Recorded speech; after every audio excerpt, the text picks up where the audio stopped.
ప్రజలారా, మా YouTube channel, నా పేరు రాజు. బీఆర్ఎస్ నుంచి కాంగ్రెస్లో చేరిన 10 ఎమ్మెల్యేల పరిస్థితి చూస్తే వాళ్ళు ఇలా కాకుండా అలా కాకుండా అయిపోయే పరిస్థితి వాళ్ళకు వచ్చింది. ఎందుకంటే సుప్రీంకోర్టు బీఆర్ఎస్ వాళ్ళు పార్టీ ఫిరాయించిన ఎమ్మెల్యేలపై సుప్రీంకోర్టులో కేసు వేశారు. సుప్రీంకోర్టు స్పీకర్కు 3 నెలల లోపల నిర్ణయం తీసుకోవాలని కూడా గడువు పెట్టింది. ఆ గడువుకు స్పీకర్ గారు 10 మంది ఎమ్మెల్యేలకు నోటీసులు పంపారు. ఆ 10 మంది ఎమ్మెల్యేల్లో 8 మంది ఎమ్మెల్యేలు వేరువేరుగా వివరణ ఇచ్చారు. ఆ 8 మంది ఎమ్మెల్యేలు వాళ్ళు ఏం చెప్తున్నారంటే, బీఆర్ఎస్ పార్టీ అధికారంలో ఉన్నప్పుడు కాంగ్రెస్ పార్టీ నుంచి, టీడీపీ పార్టీ నుంచి, మిగతా పార్టీల నుంచి బీఆర్ఎస్ వాళ్ళు ఎలా ఎమ్మెల్యేలను చేర్చుకొని రాజకీయ క్రీడ ఆడారో కేసీఆర్ గారు, అదే పని ఇప్పుడు కాంగ్రెస్ ప్రభుత్వం చేస్తుంది.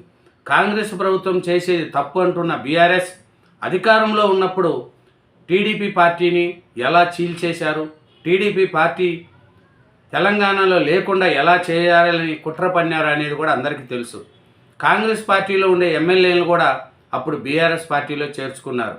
అప్పుడు కేసీఆర్ గారు కానీ, కేటీఆర్ గారు కానీ, హరీష్ రావు గారు కానీ అప్పుడు మేము చేసిన తప్పు అని వాళ్ళు చెప్పలేదు. అప్పుడు ఎందుకు చెప్పారంటే, తెలంగాణ అభివృద్ధి కోసం మేము వేరే పార్టీ వాళ్ళు మా పార్టీలో చేర్చుకున్నాము ఎమ్మెల్యేలని చెప్పారు. ఇప్పుడు కాంగ్రెస్ పార్టీ 10 మంది ఎమ్మెల్యేలను బీఆర్ఎస్ పార్టీలో చేర్చుకుంటే బీఆర్ఎస్ వాళ్ళు తప్పు అని చెప్తున్నారు. కానీ వాళ్ళ అధికారంలో ఉన్నప్పుడు చేసింది తప్పు కాదా అని ప్రజలు అడుగుతున్నారు. అంటే మీరు చేసే కరెక్ట్, వేరే వాళ్ళు చేస్తే తప్ప? ఎవరు చేసినా తప్పే. కాంగ్రెస్ పార్టీ చేసినా తప్పే, బీఆర్ఎస్ పార్టీ చేసినా తప్పే, వైసీపీ ప్రభుత్వం చేసినా తప్పే, టీడీపీ ప్రభుత్వం చేసినా తప్పే. ఎందుకంటే ఆంధ్రాలో కూడా టీడీపీ అధికారంలోకి రాగానే వైసీపీ ఎమ్మెల్యేలను పార్టీలోకి తీసుకొని మంత్రి పదవులు ఇవ్వడం కూడా మనం చూసాం. అలాగే తర్వాత వైసీపీ అధికారంలోకి వచ్చినాక టీడీపీ ఎమ్మెల్యేలు తీసుకోవడం కూడా మనం చూసాం. ఇలా మనం ఒక పార్టీలో గెలిచి ఇంకో పార్టీలో తీసుకోవడం ఎంతవరకు సమంజసం అనేది కూడా ప్రజలు ఆలోచిస్తున్నారు. ఇప్పుడు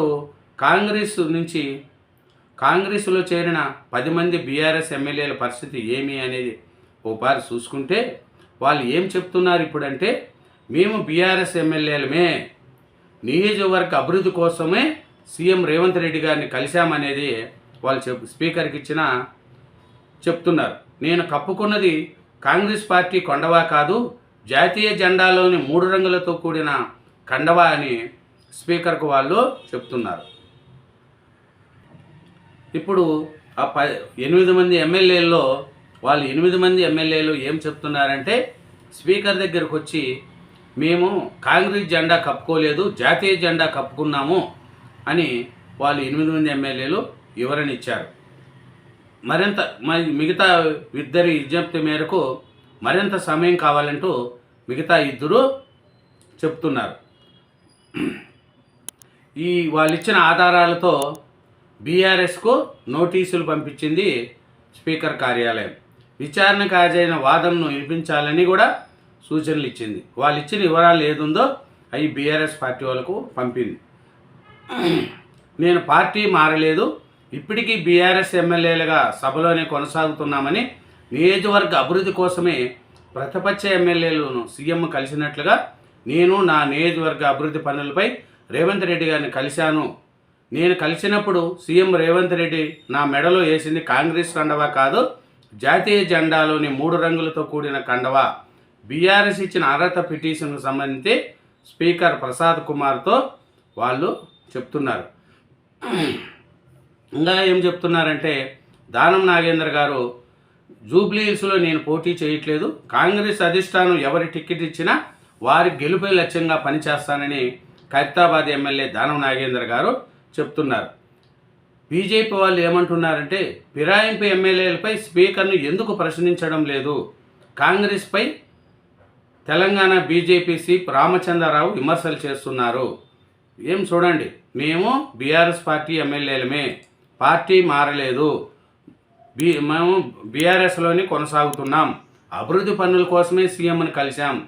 సభాపతి నోటీసులకు జవాబిచ్చిన 8 మంది ఎమ్మెల్యేలు వారి సమాధానం ఫిర్యాదుదారులైన బరాస ఎమ్మెల్యేలకు పంపిన స్పీకర్. మరింత గడువు కోరిన కడియం శ్రీహరి, దానం నాగేందర్. చూడండి, కడియం శ్రీహరి, దానం నాగేందర్ గారు మటుకు మాకు కొంత సమయం కావాలని కోరారు. మిగతా 8 మంది ఎమ్మెల్యేలు మేము బీఆర్ఎస్ ఎమ్మెల్యేలమే, కాంగ్రెస్ జెండా కప్పుకోలేదు, జాతీయ జెండా 3 రంగుల జెండా కండవా మేము కప్పుకున్నాము, మా నియోజకవర్గాల అభివృద్ధి కోసమే మేము పోయినామే తప్ప కలిసినామే తప్ప మేము పార్టీలో చేరలేదనేది కూడా వాళ్ళు చేశారు. వాళ్ళు ఇచ్చింది ఇంకా పరిస్థితి చూసుకుంటే వాళ్ళు అది స్పీకర్ గారు ఏం చెప్పారో, స్పీకర్కి ఏమి ఇచ్చారో అదే బీఆర్ఎస్ వాళ్ళకు పంపాడు. ఎవరు? మన స్పీకర్ గారు. స్పీకర్ కార్యాలయం నుంచి అందుకున్న 10 మంది ఎమ్మెల్యేల్లో బండ్ల కృష్ణమోహన్ రెడ్డి గద్వాల్, అరికపూడి గాంధీ శేరిలింగంపల్లి, సంజయ్ జగిత్యాల, గూడెం మహిపాల్ రెడ్డి పటాన్ చెరువు, పోచారం శ్రీనివాసరెడ్డి బాన్స్వాడ, ప్రకాశ్ గౌడ్ రాజేంద్రనగర్, కాలే యాదయ్య చేవల్ల, తెల్ల వెంకట్రావు భద్రాచలం.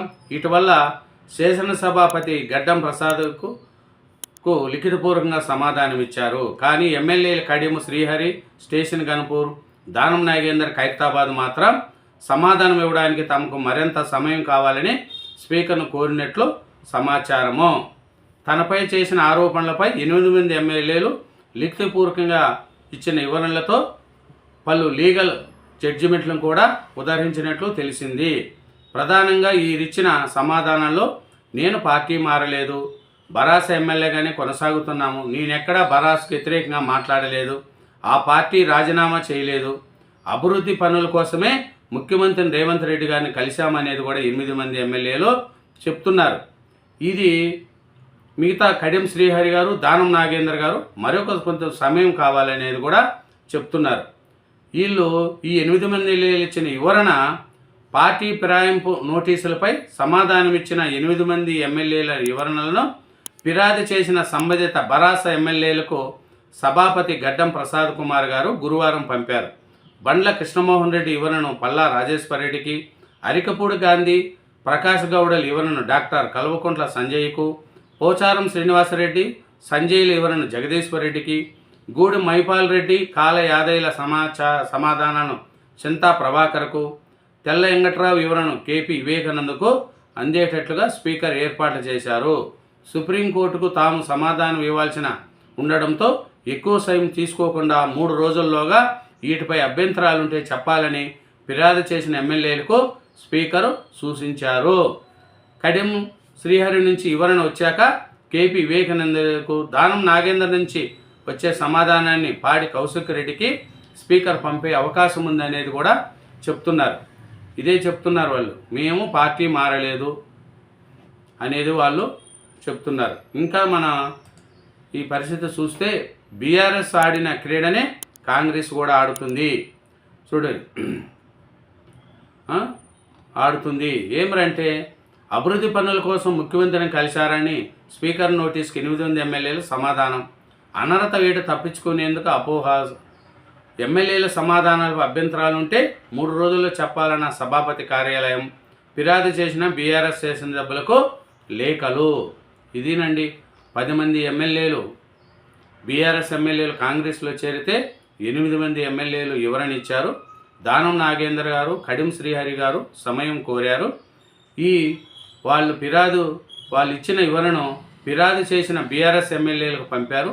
వాళ్ళు 3 రోజుల్లో చెప్పండి మీ ఏమి అనేది కూడా చెప్పారు. దీని మీద స్పీకర్ గారు సుప్రీంకోర్టుకి ఏం చెప్తారనేది కూడా చూద్దాం. Thank you very much. ఛానల్ను సబ్స్క్రైబ్ చేయండి, నా వీడియోను లైక్ చేయండి.